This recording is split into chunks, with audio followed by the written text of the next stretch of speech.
უნდა მიიღონ თუ არა პროდასალურმა პარტიებმა თვითმმართველობის არჩევნებში მონაწილეობა. სოციალური კვლევებისა და ანალიზის ინსტიტუტმა შედეგები ცოტა ხნის წინ გაასაჯაროვა. საუბარია იმ კვლევაზე, რომლის შესახებაც პოლიტიკურ წრეებში ბოლო პერიოდი აქტიურად მსჯელობენ. კვლევის შედეგებს განსაკუთრებით იშველიებდა კოალიცია ლელო ძლიერი საქართველოს, სადაც აცხადებენ, რომ საზოგადოების უმრავლესობა თვითმმართველობის არჩევნებში მონაწილეობის მომხრეა. როდის ჩატარდა საველე სამუშაოები, ასევე რამდენი პირი გამოიკითხა და როგორია შედეგები. თამარ დემეტრაშვილი უერთდება ფორმულას პირდაპირ ეთერს დეტალებით. თამარ, გისმენთ. დიახ, სოციოლოგიური კვლევისა და ანალიზის ინსტიტუტის მიერ გამოქვეყნებული კვლევის საველე სამუშაოები ჩატარდა 5 მაისიდან 20 მაისის პერიოდში. ეს იყო პირისპირ გამოკითხვის მეთოდი და მასში მონაწილეობა მთელი ქვეყნის მასშტაბით 2000-მა რესპონდენტმა, ინტერვიუერმა მიიღო. ამ კვლევის შედეგების მიხედვით ირკვევა, რომ 54.5% გამოკითხულთა ემხრობა იმ აზრს, რომ ოპოზიციურმა პარტიებმა თვითმმართველობის არჩევნებში მონაწილეობა უნდა მიიღოს.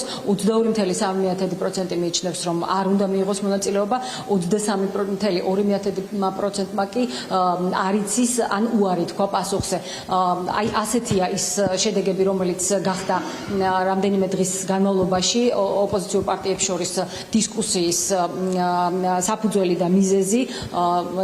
პარტიების ნაწილი, კონკრეტულად კი ლელო საქართველოსთვის საუბრობდა იმაზე, რომ არსებობს კვლევა, რომლის მიხედვითაც საქართველოს მოქალაქეების უმრავლესობა მიიჩნევს, რომ ოპოზიცია ამ ბრძოლაში უნდა შევიდეს და თვითმმართველობის არჩევნებში მონაწილეობა მიიღოს. ასევე კვლევის ფარგლებში პოლიტიკური პარტიების რეიტინგების შედგა. მე გაჩვენებთ ალოკაციის მეთოდით პარტიების რეიტინგს და ამ შედეგების მიხედვით კოალიცია ცვლილებებისათვის არჩევნები რომ ტარდებოდეს, მიიღებდა 16.9%, ნაციონალური მოძრაობა 14.6%, ძლიერი საქართველოს 13.4%, გახარია საქართველოსთვის 12.4%, ქართული ოცნება კი 35.2%. აი ასეთია ალოკაციის მეთოდით პოლიტიკური პარტიების რეიტინგები. რიცხვები, რომელიც დღეს გამოქვეყნდა და ის კონფიგურაცია, რომელიც დღეს ამ კვლევის მიხედვით არის, ნიშნავს იმას, რომ ოპოზიციას აქვს შანსი მოიგოს თვითმმართველობის არჩევნები თბილისის მერის პოსტზე, ოღონდ ამისათვის უნდა იყოს დაკმაყოფილდეს რამდენიმე კრიტერიუმი. უპირველეს ყოვლისა ეს არის, რა თქმა უნდა, ერთიანობა, ერთიანი სია და თბილისის მერობის ერთი კანდიდატი.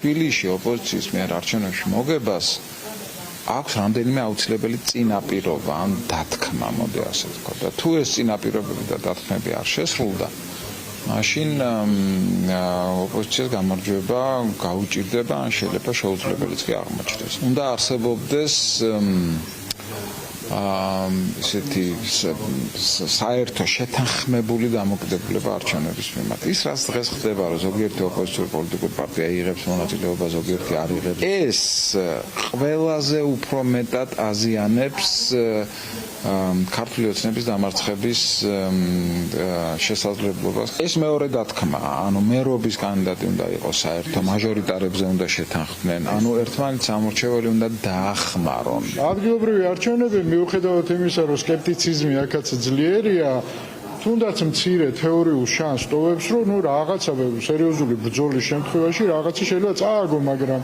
ბრძოლაზე არ უნდა თქვა უარი, უნდა იბრძოლო.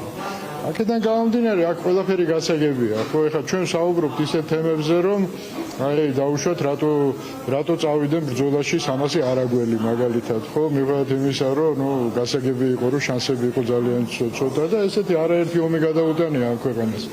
გასაგებია, რომ გარემოა უსამართლო, ყველაფერი გასაგებია, მაგრამ დანებებას, ხო, უბრძოლო დანებებას, ანუ ესე რომ ვთქვათ, ნაზრახ სიცოცხლეს, ისე სახელოვნად სიკვდილი ჯობია, რასაც ქვია. პოლიტიკურად ეს არის გადასაჭმელი, ერთად გავდივართ, თუ არ გავდივართ, თუ ნაწილი გადის და ნაწილი არ გადის და მით უმეტეს ეს ვინც არ გადის ის ადანაშაულებს იმათ ვინც გადის და ვინც გადის ის ადანაშაულებს იმათ ვინც არ გადის. აი ამ შემთხვევაში რა თქმა უნდა ეს ხელისუფლებისთვის ხელსაყრელია, იმიტომ რომ მისი შანსები ძალიან იზრდება. თუ ეს ერთიანობა გამოჟღავნდება არა მარტო იმაში რომ რაღაც ერთიანად მოუწოდებენ ისინი რომ აი შევიდეთ ბრძოლაში არამედ ასევე იქნება საერთო კანდიდატი მერის თბილისის მერობის საერთო კანდიდატი მოხდება მაჟორიტარებზე შეთანხმება ამ შემთხვევაში ეს კვლევაც ამას აჩვენებს საკმაოდ რეალურია ის რომ თუნდაც იმ გაყალბების იმ სტანდარტით რაც იყო 2024 წლის არჩევნებში და ეს იყო ძალიან მაღალი დონის გაყალბება მაშინ აი ამ სტანდარტითაც კი შეიძლება ხელისუფლებამ წააგოს ანუ ვერ დაწეროს ის რაც მათ უნდა